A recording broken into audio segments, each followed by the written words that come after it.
Para você que é aqui de paraquedas, essa é uma apresentação referente a um relatório de uma análise de uma fatura elétrica. Se o vídeo despertou seu interesse, sinta-se bem-vindo a continuar.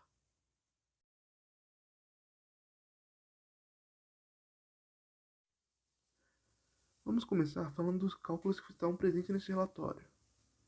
O primeiro deles a ser debatido é o da demanda ativa. Bem, ele consiste em um cálculo simples de soma da demanda contratada e da demanda ativa excedente. A demanda ativa, no geral, ela é tudo aquilo que o sistema necessita para poder fazer com que todos os dispositivos tenham o necessário para funcionar.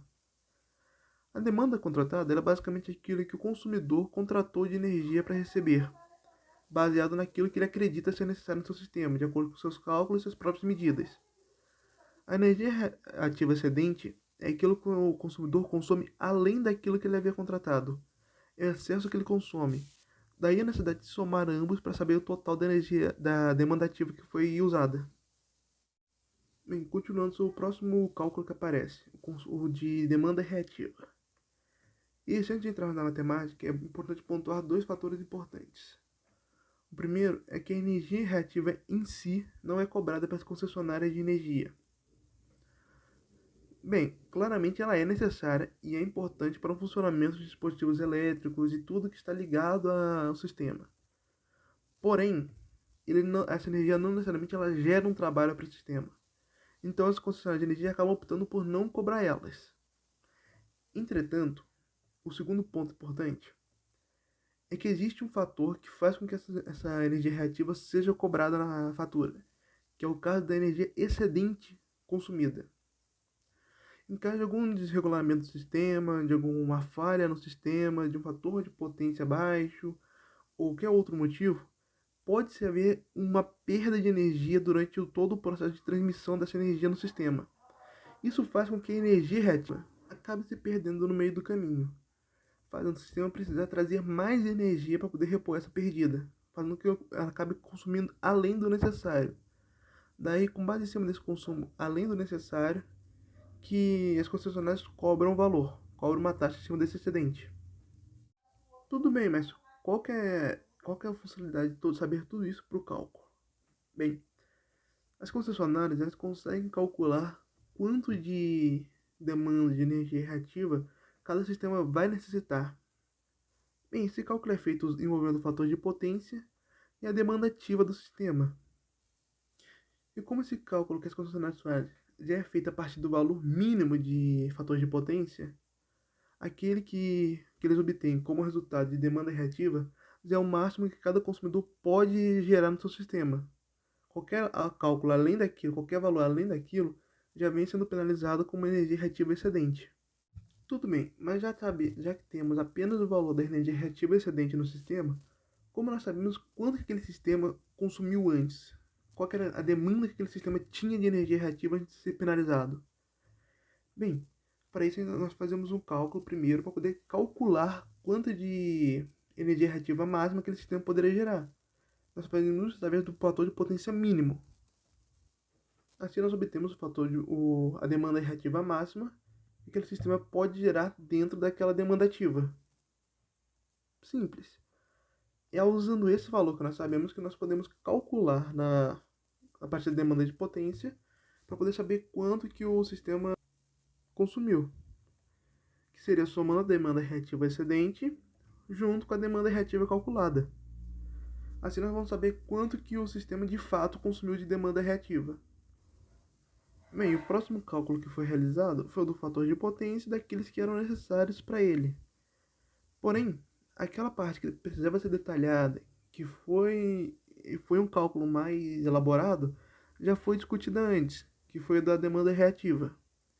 Tendo a demanda reativa, sabendo a demanda ativa, o resto foi calcular a potência aparente, que era o necessário para podermos aplicar as fórmulas para encontrar o fator de potência. Sendo assim, o cálculo do fator de potência se resume à aplicação de fórmulas nos valores que nós já tínhamos encontrado. Bem, e por último, mas não menos importante, nós temos os cálculos envolvendo a correção do fator de potência e o valor da capacitância, que vai ser necessário para que haja de fato essa correção no sistema, para que o valor de potência adequado seja inserido. Vale pontuar ainda que algum desses valores que nós necessitaríamos para começar a calcular a correção do fator de potência, nós já temos, devido às citações anteriores nesse mesmo relatório, que foi necessário encontrar eles. Logo, a demanda reativa, de acordo com o valor de potência correto, e a energia reativa excedente, nós já temos calculado, nós temos esses valores já prontos. Porém, caso nós não tivéssemos ele, assumindo que não tínhamos esses valores ainda prontos, nós temos maneiras de calcular eles. Calcular a demanda reativa de acordo com o fator de potência correto é apenas a aplicação de uma fórmula que está aparecendo aí na tela. Já para podermos encontrar a demanda reativa excedente, caso ela não viesse expressa na fatura, nós precisaremos pegar a demanda reativa que veio no fator de potência errado, menos a demanda reativa do fator de potência correto. O resultado disso, nós vamos ter a demanda reativa excedente. Tendo então todos esses fatores já à mão, tendo todos os valores prontos, nós vamos dar início ao cálculo do valor de capacitância.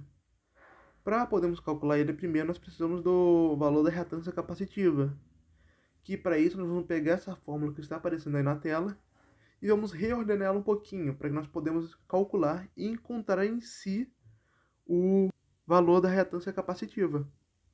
E tendo o valor da reatância capacitiva à mão, novamente nós pegamos essa outra fórmula que está aí na tela e ordenamos elas. Assim, novamente, nós conseguimos obter o valor da capacitância. Porém, como já foi citado antes, se trata de um sistema trifásico. Então, para podermos saber quanto que é o valor da capacitância por fase, nós precisamos dividir esse valor encontrado por 3. Daí, finalmente, depois de todo esse processo, nós temos o valor da capacitância por fase, que vai ser necessário para a correção do fator de potência.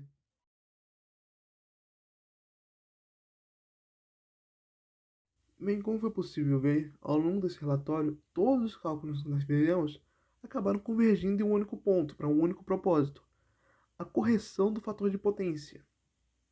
Porém, qual a utilidade, qual a necessidade? Por que corrigir o fator de potência é tão importante? Bem, primeiramente, além de, obviamente, você evitar multas por desperdício de energia, do ponto de vista elétrico, o controle do fator de potência tem uma grande utilidade. Ele evita você perder qualidade da energia que você recebe. Por exemplo, flutuações de tensão, distorções harmônicas. Tudo isso são coisas que podem afetar tanto o funcionamento a curto prazo dos equipamentos que estão ligados ao sistema, quanto a longo prazo podem danificar os equipamentos. Além, claro, de tornar o sistema mais eficiente, com o uso melhor da energia que ele recebe. Sobre o fator de potência, vale ainda se pontuar que ele não necessariamente é 0,92 por um motivo em específico, devido a uma necessidade específica ou algo do gênero. Foi mais um consenso geral de que 0,92 era um valor mínimo aceitável. Era um valor que o desperdício não seria considerável o suficiente. Em alguns outros lugares ao redor do mundo, o valor de potência ele pode variar, sendo 0,92 também igual ao Brasil. Em outros ele pode atingir 0,94, 0,96 em locais como a Espanha. Tudo varia de acordo com a legislação de cada país e como cada país vê o quão aceitável é o desperdício de energia dentro de cada sistema.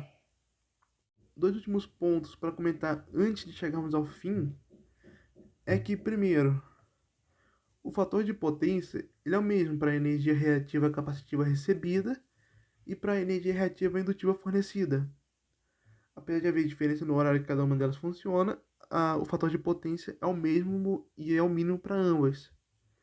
E o segundo é sobre quando foi instituído o mínimo do fator de potência. Isso aconteceu no dia 20 de março de 1992, sendo o decreto número 479. Ou seja, não é tão antigo, não é tão velho quanto as pessoas comentam. E uma leve curiosidade é que antes disso, o fator de potência mínimo era 0,85 aqui no Brasil. Ainda há mais alguns pontos que serão interessantes se abordar aqui e comentar. Porém, devido ao tempo limite, isso não vai ser possível. E tendo dito isso, eu fico por aqui.